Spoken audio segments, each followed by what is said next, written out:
자, 그럼 두 번째로 이야기할 거, 이게 가장 어떻게 보면 중요할 수도 있을 것 같아요. 저희의 관리 시스템입니다. 우리가 공부를 잘 하지 못하거나 따라오지 못하는 친구들, 우리 앞서서 스토리에서 이야기했던 그런 친구들을 보면서 우리가 제3자가 보기에 혀를 끌끌끌 차면서 항상 하는 말이 있죠. 너는 목표의식이 없어. 그래서 공부 못하는 거야. 너 왜 이렇게 노력을 안 하니? 그놈의 노력을 더해봐. 또한 너는 의지가 없어. 어저께 하겠다며 오늘 가서 게임하고 있는 거 말이 돼? 너 의지 박약이야. 맞습니다.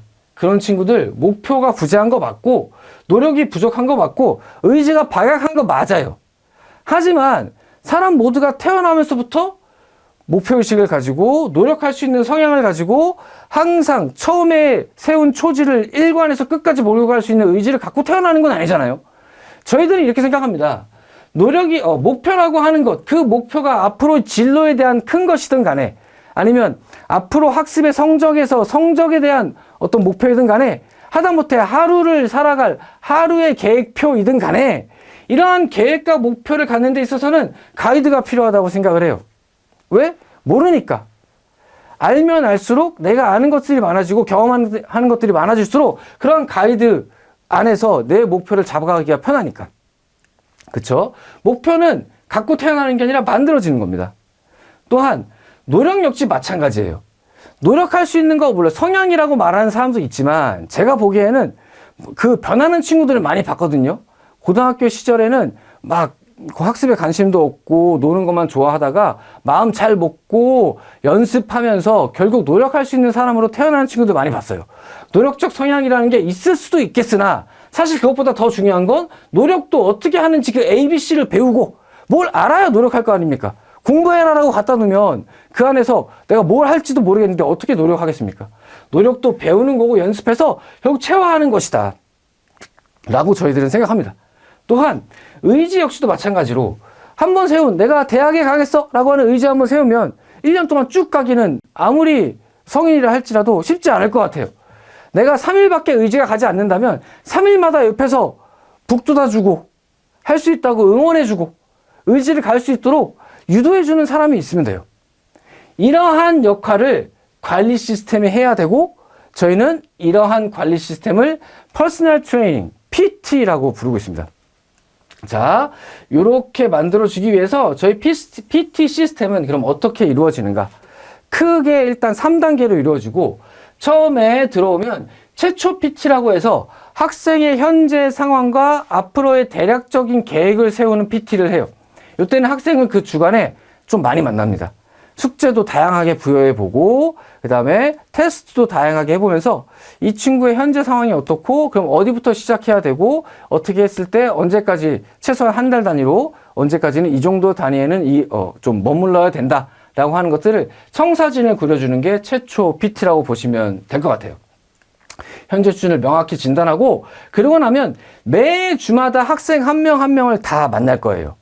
그게 주간 PT라고 보시면 됩니다. 이 주간 PT에서 주로 하는 건 국어, 수학, 영어 각각 학생의 수준에 맞는 숙제를 좀 제공할 거거든요. 우리 학생들이 공부하고 싶어도 수업 듣고 나서 내가 뭘 해야 될지조차 잘 모르는 경우도 많은데 그때 선생님이 지정해 줄 거예요. 너 지금 이거 하는 게 제일 맞아. 그럼 학생이 또 얘기할 수도 있겠죠. 선생님 저 요거 하면 안 돼요? 그럼 그걸 조율해서 선생님들이 함께 주간 계획을 세워주면서 할 수 있는 공부들을 좀 정해줄 거예요. 그거만라도 따라와라 라고. 숙제 검사하고 주단위 성취도 검사하고 요때 간단한 질의응답도 이루어집니다. 물론 질의응답은 그 다음에 다른 프로그램들 통해서 충분히 더 많이 할 수도 있어요. 학생들을 매주 만나면서 숙제 검사와 성취도 점검, 질의응답을 하는 것이 이 주간 PT라고 생각하시면 될 것 같습니다. 뭐 수학 같은 경우에는 숙제 검사하고 테스트를 보기도 하고 영어 같은 경우에는 영단어가 잘 안 되는 친구들은 영단어 암기 점검하기도 하고 숙제가 좀 잘 안 되는 친구들은 좀 그때 좀 혼을 내거나 함께 대화하면서 왜 잘 안 되는지 풀어가기도 하고 요 주간 PT를 하면서 사실은 공부에 대한 얘기가 물론 주이지만 그 밖에 학생이 현재 갖고 있는 고민과 근심들을 또 함께 나누게 되면서 굉장히 좀 밀착한 신뢰관계가 형성이 되더라고요. 매주 수업에서도 만나고 또 1대1로도 만나니까 요게 저희 PT의 핵입니다. 그렇게 주간 PT를 하고 나면 또 월간 PT가 있어요. 요건 특히나 모의고사를 보고 나서 주로 실시하는 PT인데, 요때 주로 하는 것은 숙제검사 이런 것도 물론 중요하지만, 요때는 모의고사를 분석하면서 앞으로 성적을 올리기 위해서 어떠한 것들을 해야 될지 그 전략적 요인들에 대한 상담을 주로 많이 진행을 합니다. 그래서 각각 국어, 영어, 수학 멘토 선생님들이 시험지 펼쳐놓고, 이런 부분에서는 풀이 과정을 어떻게 바꾸는 게 좋겠다 라든가, 풀이 순서는 이렇게 조정하다, 다음까지는 이 부분을 좀 마무리 지어서 몇 점 이상을 맞자, 이런 것들을 조정을 해주고 월 단위 학습 플랜을 세워주는 거, 요게 이제 월 단위 PT라고 보시면 될 것 같습니다. 그래서 크게는 월, 뭐 중간은 주, 작게는 뭐 1 단위로 최초 PT로 이렇게 나누어져서 학생 한 명 한 명의 상황을 보고 그들이 따라올 수 있게끔 계속 끌어가는 거, 이것이 저희 학원의 관리 시스템의 핵이라고 생각하시면 될 것 같아요. 특히나 자랑하고 싶은 건 또 PT 중에서도 바로 요겁니다. 수학에 있어서 진실의 방 프로그램. 저희가 이름을 좀 재미있게 지었는데, 우리 마동석 배우가 범죄자, 물론 학생들 범죄자는 아니지만 그 데리고 와서 너 진실의 방으로 들어오라고 해서 뭐 거기서 이제 자신의 현재 상황이라는 걸 캐내죠. 그런 것처럼 저희도 학생들, 미진자들에 대해서 진실의 방 프로그램을 운영하는데, 이 정규 수업을 듣고 테스트를 봐서 이 테스트의 미진자가 발생을 한다면 이 친구들을 진실의 방으로 들어오라 하는 거예요. 너 진실의 방으로. 이거 이렇게 못 봤어. 진실의 방 들어오면 이 친구들 다시 한번 재수업을 해줍니다. 해당 파트에 대해서. 그리고 그걸 또 한번 테스트를 봐요. 그리고 여기서도 탈락했다, 그러면 또 다시 진실의 방으로. 만약에 여기서 일정 점수 이상 통과했다, 그러면 진실의 방 탈출. 자, 두 번째는 대단히 수업은 안 되니까 이때부터는 1대1 피드백으로 들어갑니다. 그래서 2차 피드백하고 2차 시험 본 다음에 이때도 실패했다, 그러면 3차 피드백하고 다시 시험. 이런 식으로 총 3번에 거쳐서 진실의 방을 운영을 하게 돼요. 이때 이 친구들이 어쨌든 이렇게 일종의 나머지 공부이다 보니까 학생들이 탈출하기 위해서 막 노력을 하는 부분도 있고, 약간 어떤 재미적인 요소도 있고 하다 보니까 굉장히 호응도가 높은 프로그램이고, 이로 인해서 어떤 단계별로 되어 있잖아요. 한 1단계, 2단계, 3단계. 그러다 보니까 그걸 통과했다라고 하는 성취감과 목적의식을 좀 더 명확하게 가질 수 있는 그런 프로그램이라고 보시면 될 것 같아요. 이러한 진실의 방은 총 3개의 방으로 구성되어 있습니다. 상중하이죠. 테스트에서 50점 이하인 친구들은 사실은 개념부터가 좀 부족한 거거든요. 이 친구들은 개념 빈칸 채우는 백지 테스트를 위주로 해서 3점 쉬운 문제, 3점 문제나 4점 쉬운 문제들을 위주로 해서 개념을 제대로 잡아갈 수 있도록 테스트를 계속 진행을 하고, 여기에서 통과해서 올라가면 중위반으로 가는데, 중위반은 말 그대로 유형편을 정리하는 부분이라고 보시면 될 것 같아요. 3점과 4점의 중난이도, 4점 중간 난이도까지 유형을 제대로 정리하는 프로그램이고, 여기서 올라가면 이제 고난도 문제를 풀어보는 상위반, 이렇게 총 3개의 진실의 방이 있고 각 반마다 3차례에 걸쳐서 해당 파트를 점검을 한다. 이게 우리 수학이 자랑하는 진실의 방 프로그램입니다. 이렇게 생각하시면 될 것 같아요. 결국 내가 모른다라고 했을 때 그걸 얘기하지 못하는 친구들을 그냥 그대로 두는 게 아니라, 너 이거 몰라? 일로 와 해. 그래도 모르겠어. 한 번 더 하자. 그래도 모르겠어. 자, 이제는 알겠지. 여기까지 끌어가겠다고 하는 거예요. 너를 보겠다. 다른 사람이 잘하면 뭐하냐. 네가 할 수 있을 때까지 해주겠다라고 하는 게 구현된 것이 이러한 시스템입니다. 자, 학생 소환 프로그램. 그래서 영어 수업을 하거나 단어 테스트를 봤을 때 단어와 수업의 어떤 성취도 미진자들에 대해서 주마다 피드백 수업을 해줄 거예요. 피드백 수업을 해주고, 이건 기초특강이라는 이름으로 혹은 테마특강이라는 이름으로 열리는데, 이거 무조건 다 들어야 되는 게 아니라 선생님과 상의하에 들어갈 수 있고, 이렇게 테마특강과 기초특강을 통해서도 해결이 안 됐다? 그러면은 학생 소환, 강제 멘토링을 부여해서 해버릴 겁니다. 자, 또 이해 안 됐어? 자, 나는 너를 보고 있어. 네가 이해가 될 때까지 해주겠어. 라고 하는 프로그램이라고 보시면 될 것 같습니다. 수학에서의 진실의 방, 영어에서의 학생 소환 같은 것들이 저희가 자랑하는 PT 프로그램의 일부입니다. 자, 또한 그렇게 해서도 이해가 안 됐다. 그럼 요번에는 학생이 선생님을 소환할 수 있어요. 저희 프로그램 상에서 3번까지 점검했음에도 불구하고 그래도 이해가 안 된다? 그러면 멘토링지 써서 선생님께 날리면 됩니다.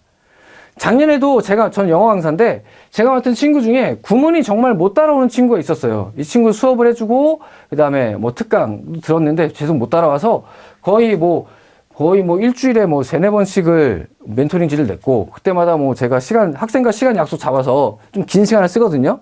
이때 뭐 학습 전략에 대한 얘기가 나올 수도 있지만, 어떤 모르는 문제에 대한 질문을 할 수도 있고, 아니면은 어떤 개념이 부족했던 거 다시 설명을 들을 수도 있고, 자기가 뭐가 부족한지 써서 내면 선생님들이 그걸 보고 학생과 시간 맞춰서 다시 만나와서 다시 설명해주는, 될 때까지 뭐 2번이든 3번이든 4번이든 5번이든 소환장 날려도 좋습니다.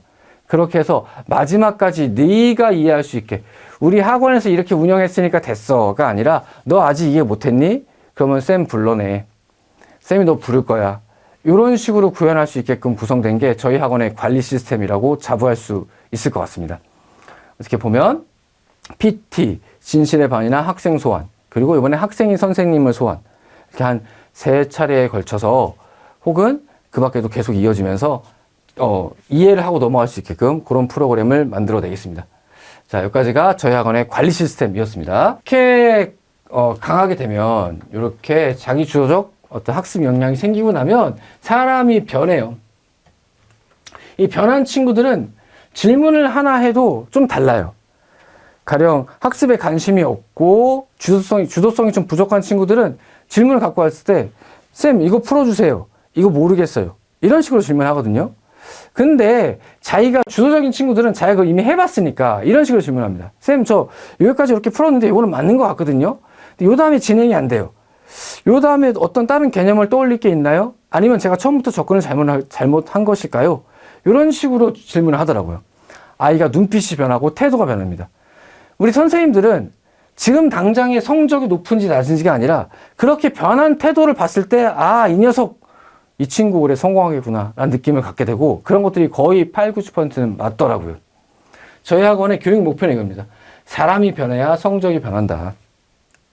이렇게 변한 사람들은 결국 뭘 갖게 되느냐? believe, 신뢰를 갖게 돼요. 스스로에 대한 신뢰, 즉 자신감을 갖게 됩니다. 자, 스스로를 믿는 건 굉장히 중요한데 잘 보면 believe 안에 lie가 들어있는 거 볼 수 있을 것 같아요. 이거 believe라고 저희는 읽습니다. 즉 believe 안에 거짓이 들어있어요. 지금 사실인 것을 믿는 것은 그냥 사실을 확인하는 것이 진정한 신뢰는 아니라고 생각해요. 신뢰하고 믿는다는 거, 자신감을 갖는다는 건 뭐냐? 지금은 거짓일지라도, 지금은 좀 근거가 부족한 이야기이다 할지라도 그것을 집어삼키고 믿어내는 것이죠. 그렇죠? 그러한 믿음과 신뢰 안에서 자신의 출발점이 형성된다고 저희는 생각합니다. 쌤, 저 불안하고 스스로를 믿지 못하겠어요. 이렇게 얘기하는 건 단순히 자신의 불안감을 얘기하는 게 아니라 저는 그게 나 이거 하기 힘들어서 하기 싫어요. 이런 얘기로 들려요.